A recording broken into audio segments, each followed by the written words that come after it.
En réalité, je devrais être sur cette liste aussi, puisque j'étais sur ce même quai le 11 septembre 1942 avec ma maman, que je ne quittais pas, hein, dont je tenais le jupon, et ma maman tenait mon petit frère de 3 mois dans ses bras.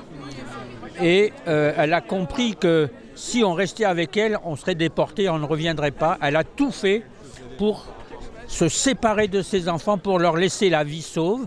Et elle a tellement bien œuvré que moi j'ai été sauvé par ma bonne et mon petit frère par une infirmière de la clinique Ambroise Paré où il était né 3 mois plus tôt. Et c'est pour cela que voilà, je viens commémorer, que je raconte mon histoire au mémorial de la Shoah, dans les collèges, dans les lycées, pour perpétuer le souvenir.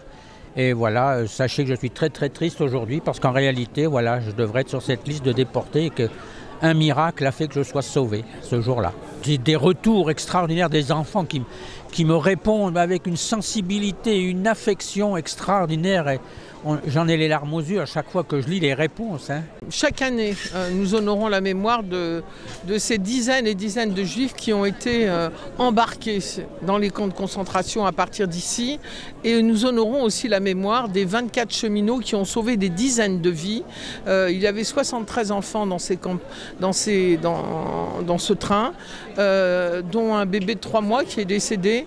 Mais il y avait 24 cheminots. À côté de ceux qui ont aidé les Allemands, aidé la Gestapo, il y avait des Français qui non seulement résistaient, mais qui ont été des Justes aussi, et qui ici ont réussi à sauver beaucoup de Juifs, jeunes et moins jeunes, qui ont été cachés et recueillis ensuite dans des familles lilloises. Voilà, donc la Shoah, c'est